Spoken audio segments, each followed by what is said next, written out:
नमस्कारः। ईपीजी पाठशालायां भवतां हार्दं स्वागतम्। अहमस्मि डॉक्टर हरीशचंद्र तिवारी, नवदेहलीस्थ राष्ट्रीय संस्कृत संस्थान मानित विश्वविद्यालयस्य जयपुर परिसरस्य साहित्य विभागे सहायकाचार्यः। इदानीं भवद्भिः मृच्छकटिकम् अधिकृत्य पाठद्वयं पठितं। प्रथमे पाठे मृच्छकटिकस्य सामान्यपरिचयः भवद्भिः अधीतः। द्वितीये पाठे प्रथमद्वितीयाङ्कयोः प्रमुखानाम् अंशानां व्याख्यानं भवद्भिः पठितम्। इदानीं मृच्छकटिकस्य तृतीयपाठः आरभ्यते। तृतीये पाठे द्वौ अङ्कौ स्तः। तृतीयाङ्कः चतुर्थाङ्कश्च। तृतीयाङ्कस्य नाम अस्ति सन्धिच्छेदः। तृतीयाङ्के चत्वारि दृश्यानि सन्ति। प्रथमदृश्ये चेटस्य प्रवेशः भवति। द्वितीयदृश्ये चारुदत्तः रेभिलस्य सङ्गीतं श्रुत्वा विदूषकेण सह आगच्छति, सङ्गीतं प्रशंसति। तृतीयदृश्ये शर्विलकः चारुदत्तस्य गृहे सन्धिच्छेदं करोति। शर्विलकः अत्र चौरः, सामान्यः चौरः नास्ति। अयमपि धर्मशास्त्रं जानाति। अस्य केचन सिद्धान्ताः, चौर्येपि नीतिनियमाः अस्य सन्ति। महाकविना शूद्रकेण एतादृशस्य चौरस्य अत्र कल्पनं कृतम् अस्ति। यादृशः चौरः अन्यत्र न उपलभ्यते। अयं चौरः कथयति, विप्रधनं न हरामि, अबलां न हरामि, मातुः क्रोडे स्थितं बालकं न हरामि। एतादृशाः धर्मशास्त्रीयाः विचाराः अस्मिन् चौरे सन्ति। विलक्षणोऽयं चौरः। अतएव तृतीयाङ्कस्य तृतीयदृश्ये चौरः सन्धिच्छेदं करोति। अस्यैव चारुदत्तस्य गृहे सन्धिच्छेदवशात् अस्य अङ्कस्य नाम अस्ति सन्धिच्छेदः। सन्धिच्छेदः एव प्राधान्येन वर्णनीयः। यस्मिन् अङ्के स अङ्कः सन्धिच्छेदः। द्वितीयाङ्कस्य नाम अस्ति मदनिका शर्विलकः। अत्र शर्विलकः मदनिकया सह प्रेम करोति। मदनिका अस्ति वसन्तसेनायाः दासी। वसन्तसेनायाः दास्यान् मोचयितुं शर्विलकः नैकान् प्रयासान् करोति, चौर्यं कर्म अपि करोति। सन्धिच्छेदं कृत्वा सुवर्णालङ्कारयुक्तं भाण्डम् आनयति। अनेन प्रकारेण चतुर्थे अङ्के वसन्तसेना वधूरूपेण मदनिकां शर्विलकस्य हस्ते समर्पयति। अतएव मदनिका शर्विलकौ एव प्राधान्येन वर्णनीयौ अत्र स्तः। अतः अस्य अङ्कस्य नाम अस्ति मदनिका शर्विलकः। भामहेन उक्तमपि, धर्मार्थकाममोक्षेषु वैचक्षण्यं कलासु च करोति कीर्तिं प्रीतिं च साधुकाव्यनिबन्धनं। साधुकाव्यनिबन्धनं यद्विद्यते तद् धर्मार्थकाममोक्षेषु वैचक्षण्यं करोति, पाण्डित्यं करोति, कलासु च वैचक्षण्यं करोति, कीर्तिं करोति, प्रीतिं नितरां प्रसन्नतां च करोति इति भामहस्य कथनानुसारेण मृच्छकटिकमपि एतादृशं प्रकरणं विद्यते यत् धर्मार्थकाममोक्षेषु कलासु च वैचक्षण्यं तु करोत्येव, सहैव कीर्तिं प्रीतिं सद्यः परनिवृत्तिरूपां प्रीतिमपि करोति इत्यत्र नास्ति कश्चन सन्देहः। अस्तु, अत्र शीर्षकस्य नाम अस्ति मृच्छकटिकस्य तृतीयचतुर्थाङ्कयोः प्रमुखानाम् अंशानां सप्रसङ्गं व्याख्या। सर्वप्रथमं प्रमुखः अंशः पद्यरूपः श्लोकरूपः वा अत्र चितः, तदनु तस्य अन्वयः कृतः। अन्वयानन्तरं शब्दार्थः, शब्दार्थनिरूपणानन्तरं व्याख्या, व्याख्यानन्तरं विशेषटिप्पणी अपि अत्र प्रदर्शिता अस्ति। यतोहि उक्तमस्ति, पदच्छेदः पदार्थोक्तिर्विग्रहो वाक्ययोजना आक्षेपश्च समाधानं षड्विधं व्याख्यानमुच्यते इति नियमानुसारेण व्याख्यानस्य यत् स्वरूपं विद्यते तत् स्वरूपम् अत्र प्रदर्शयितुं लघु प्रयासः कृतः अस्ति। अत्रापि पूर्ववत् एवमेव ध्यातव्यं तृतीयाङ्कस्य चतुर्थाङ्कस्य वा समेषां श्लोकानां व्याख्यानम् अत्र न कृतमस्ति। अत्र केचन एव आकर्षकाः ये अंशाः सन्ति मृच्छकटिकस्य तैव अंशाः अत्र विषयीकृत्य व्याख्याताः सन्ति। प्रथमं वयं तृतीयाङ्कस्य अध्ययनम् आरभामहे। तृतीयाङ्कस्य प्रमुखानाम् अंशानां सप्रसङ्गं व्याख्या इति शीर्षके प्रथमं पद्यं पठामः।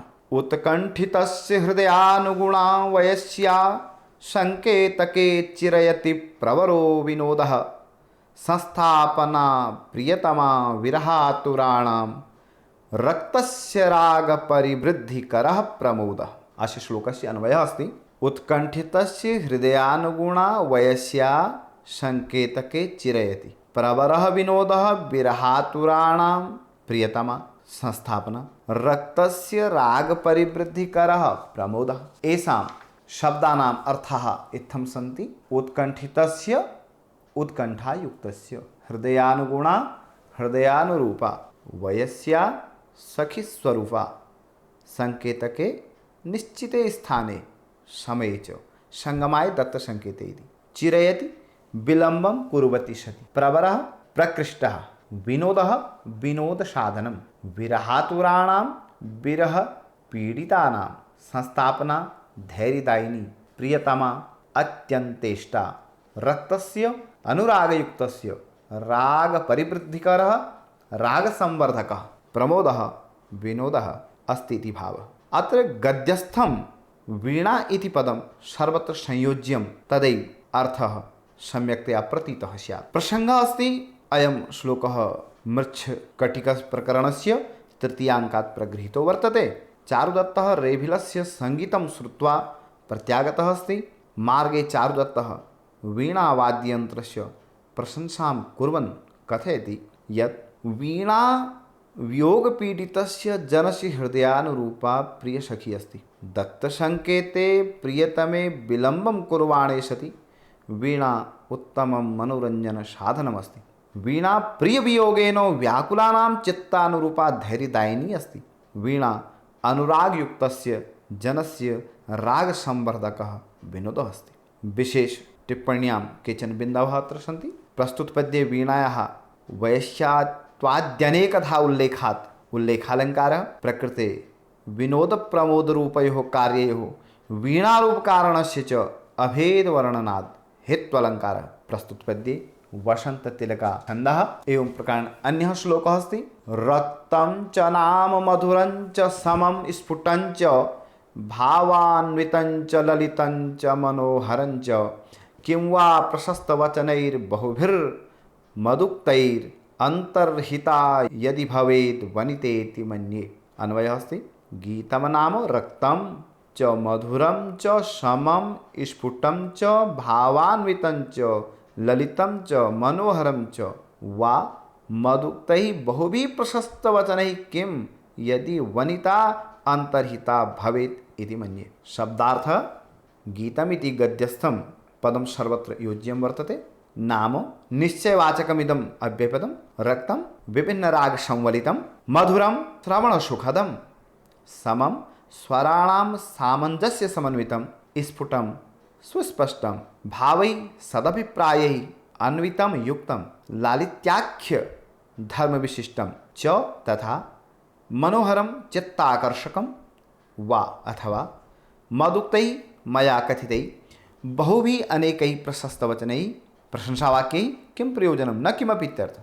यदि कदाचित् वनिता स्त्री अन्तर्हिता रेबिलरूपेण आच्छन्ना भवेत् स्यात् इति इत्थं मन्ये तर्कयामि इति शब्दार्थः। प्रसङ्गः अस्य पद्यस्य वर्तते। प्रस्तुतमिदं पद्यं शूद्रकविरचितस्य मृच्छकटिकस्य तृतीयाङ्कात् प्रगृहीतं विद्यते। अत्र चारुदत्तेन रेभिलस्य गीतिशैल्याः नैकप्रकारेण प्रशंसा कृता अस्ति। व्याख्या अस्मिन् पद्ये चारुदत्तः मैत्रेयम् उद्दिश्य कथयति वयस्य सुष्ठु खलु अद्य गीतं भावरेभिलेन न च भवान् परितुष्टः इति। रेभिलस्य गीतं रागपूर्णं श्रवणमधुरं स्वरलयतालबद्धं स्पष्टं भावपूर्णं च आसीत्। मया कथितैः अनेकैः प्रशंसावाक्यैः किं प्रयोजनं न किमपि इत्यर्थः। तस्य गीतं श्रुत्वा मया अनुभूयते यत् रेभिलस्य रूपेण काचित् वनिता आच्छन्ना भवेत्। यद्वा प्रच्छन्ना भूत्वा काचित् स्त्रीः एव रेभिलरूपेण गायति, न तु यथार्थः रेभिलः इति प्रतीयते।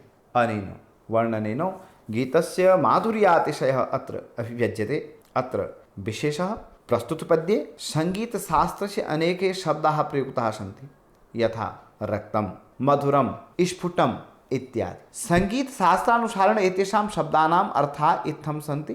तत्र रक्तं नाम वीणास्वराणाम् एकीभावे रक्तम् इत्युच्यते। मधुरं नाम स्वरभावोपनीत ललित पदाक्षर गुण समृद्धम। व्यक्तम नाम पद पदार्थ विकारागमलोपकृत तद्धित विभक्त्यर्थ वचनानां सम्यक् उपादानम्। नारद शिक्षायां काले महोदयेन एतत् सर्वम् उद्धृतमस्ति। प्रस्तुत पद्ये मन्ये यदि चेति शब्दद्वयस्य प्रयोगः अस्ति, अतः अत्र उत्प्रेक्षालङ्कारः स्पष्टः। वसन्ततिलका छन्दश्च लक्षणं पूर्वमुक्तमेव उक्ता वसन्ततिलका तभजा जयो वह इति। अपरः श्लोकः असौ हि दत्त्वा तिमिरावकाशम् अस्तं व्रजत्युन्नतकोटिरिन्दुः जलावगाढस्य वनद्वीपस्य तीक्ष्णं विषाणाग्रमिवावशिष्टम्। अस्य पद्यस्य अन्वयः अस्ति जलावगाढस्य वनद्वीपस्य अवशिष्टं तीक्ष्णं विषाणाग्रम इव हि उन्नतकोटिः असौ इंदुः तिमिरावकाशं दत्त्वा अस्तं व्रजति। शब्दार्थः जलावगाढस्य जले निमग्नस्य वनद्वीपस्य वनगजस्य अवशिष्टं जलावगाहनात् अवशेषीभूतं तीक्ष्णं तीव्रं विषाणाग्रमिव दन्ताग्रमिव हि खलु। उन्नतकोटिः उन्नताग्रभागः। असौ इंदुः दृश्यमानः चन्द्रः तिमिरावकाशम् अंधकारेभ्यः प्रसरणावसरं दत्त्वा प्रदाय अस्तं अस्ताचलं व्रजति गच्छति। प्रसङ्गः अस्ति प्रस्तुतमिदं पद्यं शूद्रकविरचितस्य मृच्छकटिकस्य तृतीयाङ्कात् प्रगृहीतं विद्यते। अत्र अस्तोन्मुखस्य चन्द्रस्य वर्णनं कविः चारुदत्तमुखेन करोति। व्याख्या चारुदत्तः विदूषकं मैत्रेयं कथयति यत् जले निमग्नस्य वनगजस्य अवशिष्टं तीक्ष्णं दन्ताग्रमिव उन्नताग्रभागः अयं पुरोदृश्यमानः चन्द्रः तिमिरेभ्यः प्रसरणावसरं प्रदाय अस्ताचलं प्रति गच्छति। अर्थात् यथा चन्द्रः पश्चिमायां दिशि अस्तोन्मुखः भवति, तथा पूर्वदिशः अन्धकारः चतुर्दिक्षु प्रसरति इत्यर्थः। विशेष बिन्दवः अत्र इव पदस्य प्रयोगात् उपमालङ्कारः। विषाणपदस्य अर्थः सामान्यतया शृङ्गः भवति, परन्तु अत्र गजस्य प्रसङ्गे विषाणपदं दन्तरूपार्थस्य बोधकमस्ति। अस्मिन् पद्ये उपजातिछन्दः तस्य च लक्षणं स्यादिन्द्रवज्रा यदि तौ जगौगः उपेन्द्रवज्राज्यतजास्ततो गौ अनन्तरोदीरितलक्ष्मभाजौ पादौ यदीया उपजातयस्ताः इति। अपरः श्लोकः इयं हि निद्रा नयनावलम्बिनी ललाटदेशाद् उपसर्पतीव माम् अदृश्यरूपा चपला जरेव या मनुष्यसत्त्वं परिभूय वर्धते। अस्य पद्यस्य अन्वयः अस्ति हि ललाटदेशात् नयनावलम्बिनी इयं निद्रा माम् उपसर्पति इव अदृश्यरूपा चपला जरा इव या मनुष्यसत्त्वं परिभूय वर्धते। शब्दार्थाः पद्यस्य इत्थं सन्ति हि यतः ललाटदेशात् भालप्रदेशात् नयने नेत्रे अवलम्बते आश्रयते इयम् अनुभूयमाना निद्रा स्वापः मां चारुदत्तम् उपसर्पति इव आगच्छति इव अदृश्यरूपा अदृश्याकृतिः चपला चञ्चला जरा वृद्धावस्था इव यथा या निद्रा मनुष्यसत्त्वं मानवानां बलं परिभूय तिरस्कृत्य वर्धते वृद्धिं गच्छति। अस्य पद्यस्य प्रसङ्गः प्रस्तुतमिदं पद्यं शूद्रकप्रणीतमृच्छकटिकस्य तृतीयाङ्कात् प्रगृहीतमस्ति। अत्र चारुदत्तः निद्रायाः उपसर्पणस्य मनोरमं वर्णनं प्रस्तौति। अस्य पद्यस्य व्याख्या अस्ति चारुदत्तः विदूषकम् उद्दिश्य कथयति यत् भालप्रदेशात् कृतनेत्राश्रया इयम् अनुभूयमाना निद्रा मां प्रति आगच्छति इव, अर्थात् शनैः शनैः मां स्वाधीनं करोति। अदृश्यस्वरूपवती चञ्चला वृद्धावस्था इव या निद्रा मानवानां बलं परिभूय वृद्धिं गच्छति। विशेषबिन्दवः अत्र सन्ति। प्रस्तुते पद्ये निद्रायाः अपराजेयायाः शक्तेः स्वाभाविकं वर्णनं कृतमस्ति। ललाटदेशात् आनयनालम्बिन्याः निद्रायाः तादृशोपसर्पणस्य कल्पनात् पूर्वार्धे उत्प्रेक्ष्य निद्रायाः चपलया जरया सह सादृश्यवर्णनात् उत्तरार्धे उपमा च। प्रस्तुतपद्ये वंशस्थं छन्दः अस्ति। अपरः श्लोकः विभवानुगता भार्या सुखदुःख सुहृद् भवान् सत्यं च न परिभ्रष्टं यद्दरिद्रेषु दुर्लभम्। अस्य अन्वयः स्त्रीः विभवानुगता भवान् सुखदुःख सुहृत् सत्यं च न परिभ्रष्टं यद्दरिद्रेषु दुर्लभम्। शब्दार्थः स्त्रीः भार्या विभवानुगता धनस्यानुसारिणी सम्पत्त्यनुरूपं गृहकार्यं धैर्येण सञ्चालयति न कस्यामपि अवस्थायां विमनायते इति भावः। भवान् त्वं सुखदुःखयोः सम्पत्तिविपत्त्योः सुहृत् सखा अस्ति इति शेषः। सत्यं सत्यवचनं च न परिभ्रष्टं न नष्टं यत् त्रयं दरिद्रेषु निर्धनेषु दुर्लभं दुष्प्राप्यं भवति इति शेषः। प्रसङ्गः अस्ति। प्रस्तुतमिदं पद्यं शूद्रकप्रणीतमृच्छकटिकस्य तृतीयाङ्कात् प्रगृहीतमस्ति। अत्र चारुदत्तः आत्मानं दरिद्रम् अस्वीकुर्वाणः कथयति। अत्र चारुदत्तः स्वकीयं मित्रं मैत्रेयं कथयति यत् मम स्त्रीः धनस्य अनुसारिणी अस्ति, अर्थात् सा अल्पेनापि धनेन गृहकार्यं धैर्येण सञ्चालयति और कदाचित् प्रचुरे धने सत्यपि अधिकधनेन गृहकार्यं धैर्येण सञ्चालयितुं समर्था अस्ति। न कस्यामपि अवस्थायां सा विमनायते। इयं मम प्रथमा उपलब्धिः अस्ति। द्वितीया उपलब्धिः अस्ति भवान् मैत्रेयः सुखदुःखयोः मम सखा। तृतीया उपलब्धिः अस्ति मम सत्यवचनं परिभ्रष्टं नास्ति। एताः तिस्रः उपलब्धयः दरिद्रेषु सुतरां दुर्लभाः सन्ति। मम पार्श्वे एताः तिस्रः सन्ति, अतएव नाहम् आत्मानं दरिद्रं मन्ये इति चारुदत्तस्य भावः। अत्र विशेषबिन्दवः सन्ति। विभवानुगता भार्या सुखदुःख सुहृत् सत्यवचनरक्षणं च एताः तिस्रः उपलब्धयः चारुदत्तस्य पार्श्वे सन्ति, अतः सः दरिद्रः नास्ति। निर्धनतायाः अभावस्य समर्थनाय अनेकेषां कारणानां वर्णनात् अत्र समुच्चयालङ्कारः। प्रस्तुतपद्ये अनुष्टुप् छन्दः। मृच्छकटिके चतुर्थाङ्कस्य प्रमुखानाम् अंशानां सप्रसङ्गं व्याख्या। दत्त्वा निशाया वचनीयदोषं निद्रां च जित्वा नृपतेश्च रक्ष्यान् स एष सूर्योदयमन्दरश्मिः क्षपाक्षयाच्चन्द्रैवास्मि जातः। अस्य पद्यस्य अन्वयः अस्ति। निशायाः वचनीयदोषं दत्त्वा निद्रां च नृपतेः रक्ष्यां च चित्वा सः एषः अहं क्षपाक्षयात् सूर्योदयमन्दरश्मिः चन्द्रः इव जातः अस्मि। शब्दार्थः अस्य पद्यस्य सन्ति। निशायाः रात्रेः वचनीयदोषम् अपवादरूपं दूषणं दत्त्वा समर्प्य निद्रां स्वापं च तथा नृपतेः राज्ञः रक्ष्यान् नगररक्षकान् च जित्वा तिरस्कृत्य सः रात्रौ कर्मलीनः एषः गच्छन् अहं क्षपाक्षयात् रात्रिः नाशात् सूर्योदयमन्दरश्मिः सूर्यस्य प्रकाशेन मन्दाः कान्तिहीनाः रश्मयः यस्य तादृशः चन्द्रः इव शशि इव जातः संवृत्तः अस्मि वर्ते। प्रस्तुतमिदं पद्यं शूद्रकप्रणीतमृच्छकटिकस्य चतुर्थाङ्कात् प्रगृहीतमस्ति। अत्र शर्विलकेन आत्मनः सादृश्यं सूर्योदयकालीनेन मन्दरश्मिना चन्द्रेण सह वर्णितमस्ति। अस्य पद्यस्य व्याख्या। अत्र शर्विलकः निशायाः निन्दादोषं प्रदाय बहुदोषा हि सर्वरी इत्यादिना निद्रां नगररक्षकाञ्च अगणयित्वा रात्रौ कर्मलीनः अयमहम रात्रि क्षयात् सूर्योदय मंदरश्मि चंद्रः इव जातः अस्मि। अर्थात यथा चंद्रः रात्रौ इव प्रकाशते न तु दिने, तथैव निशापुत्राः चौराः अपि प्रभवन्ति। दिने तेषु भयात् प्रभाव शून्यता दृश्यते। अत्र विशेष बिन्दवः, अत्र शर्विलकस्य सादृश्यं सूर्योदय मंदरश्मिना चंद्रेण सह वर्णितमस्ति।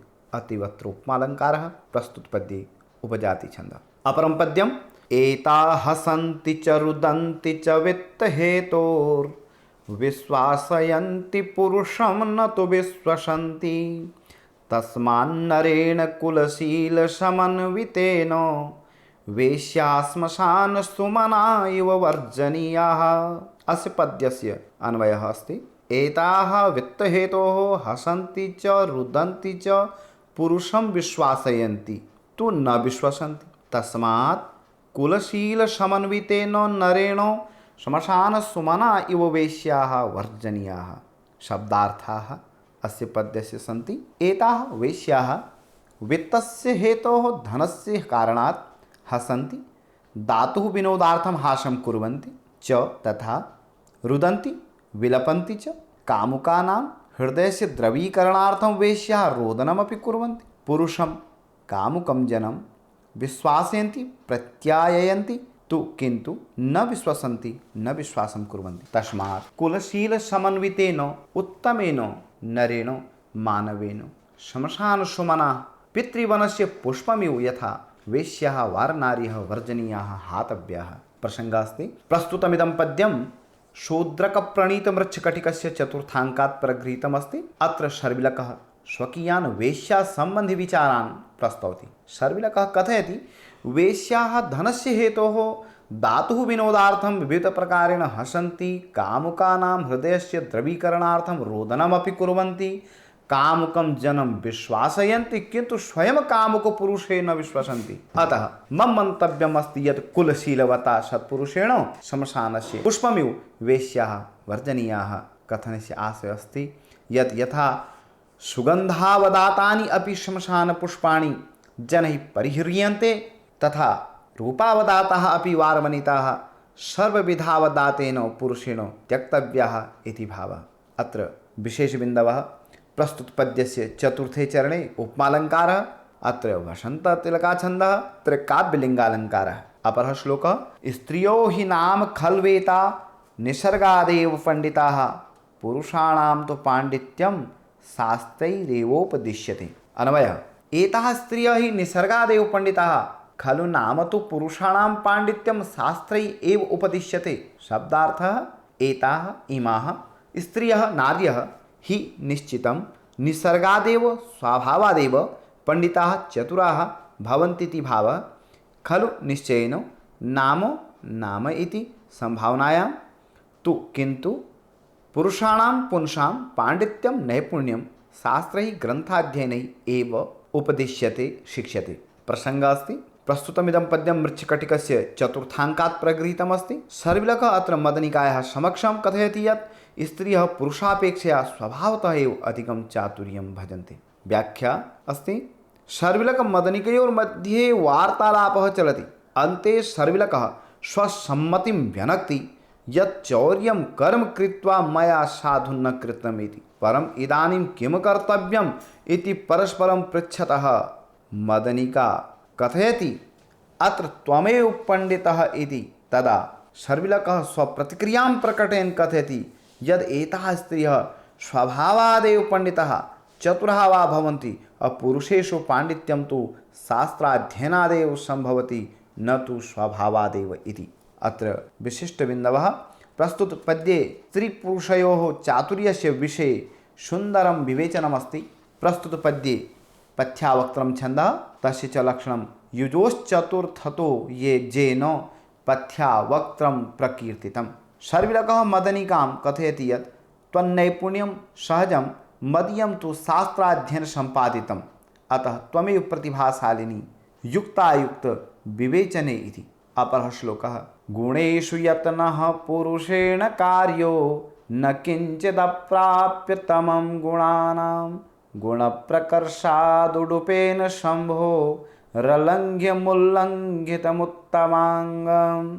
अस्य पद्यस्य अन्वयः पुरुषेण गुणेषु यत्नः कार्यः गुणानां किंचिदपि अप्राप्यतमं नास्ति उडुपेन गुणप्रकर्षात् अलंघ्यं शंभोः उत्तमांगं लंघितम्। शब्दार्थः पुरुषेण नरेण गुणेषु दया दाक्षिण्यादिषु यत्नः प्रयत्नः कार्यः कर्तव्यः। गुणानां दया दाक्षिण्यादि स्वरूपाणाम् इत्यर्थः। किंचिदपि किमपि वस्तु न अप्राप्यतमं दुर्लभं नास्ति। उडुपेन चंद्रमसा गुणप्रकर्षात् गुणाधिक्यात् अलंघ्यं केनापि लंघितुम् अशक्यं शंभोः शिवस्य उत्तमांगं शिरः लंघितम् आक्रांतम् अधिगतम् इत्यर्थः। प्रसंगः प्रस्तुतमिदं पद्यं शूद्रकप्रणीतस्य मृच्छकटिकस्य चतुर्थाङ्कात् प्रगृहीतमस्ति। अस्मिन् पद्ये शर्विलकः चारुदत्तस्य गुणान् प्रशंसति। शर्विलकः कथयति पुरुषेण सदा दयादानदाक्षिण्यादि गुणेषु प्रयासः कर्तव्यः। यतो हि दयादिगुणानां जनानां कृते किंचिदपि वस्तु दुर्लभं न भवति। चंद्रेण स्वशीतलता सुंदरतादिभिः गुणैः शंभो अलंघ्यं शिवस्य मस्तकं लंघितम् इति भावः। विशेष रूपेण अत्र बिन्दवः प्राप्यन्ते। भगवान् शिवः सर्वश्रेष्ठः, तस्य अंगेषु शिरः श्रेष्ठम् अस्ति, परं चन्द्रः तच्छिरसोऽपि उपरि विद्यमानः अस्ति। अत्र चन्द्रस्य गुणानां प्रकर्षः एव कारणम्। अनेनैव प्रकारेण गुणिजनानां श्रेष्ठता सुस्पष्टा एव। प्रस्तुतपद्ये पूर्वार्धोक्तस्य विशेषरूपवाक्यार्थस्य उत्तरार्धोक्तेन सामान्यरूपवाक्यार्थेन समर्थनं कृतमस्ति। अतएव अत्र अर्थान्तरन्यासोऽलङ्कारः। प्रस्तुतपद्ये उपेन्द्रवज्रा छन्दः, तस्य च लक्षणम् उपेन्द्रवज्रा जतजास्ततो गौः इति। मृच्छकटिकस्य तृतीयचतुर्थाङ्कयोः प्रयुक्तानां प्रमुखपारिभाषिकशब्दानां व्याख्या। सन्धिच्छेदः इति तृतीयाङ्कस्य नामस्ति। मदनिका शर्विलकः इति चतुर्थाङ्कस्य नामस्ति। शर्विलकनामधेयः ब्राह्मणः चौरश्च मदनिका इति नामधेया वसन्तसेनायाः सखी, शर्विलकस्य प्रियसखी च वयस्या प्रियसखी, अली सखी वयस्या च इत्यमरः। अवगाढः निमग्नः औपसर्गपूर्वक गाः धातोः अक्तौ प्रत्ययकृते निष्पन्नं भवति पदमिदं। विषाणः श्रृङ्गः तन्तः वा, कोटिः अग्रभागः, विभवानुगता धनस्यानुसारिणी, छपा रात्रिः, रक्ष्यः रक्षकः, वचनीयदोषः निन्दादोषः, शमशानसुमनः शमशानपुष्पं, निसर्गः स्वभावः प्रकृति, पाण्डित्यं वैदुष्यम्, अप्राप्यतमं दुर्लभम्, उत्तमांगं शिरः, अलंघ्यं लंघितुम् अशक्यम्।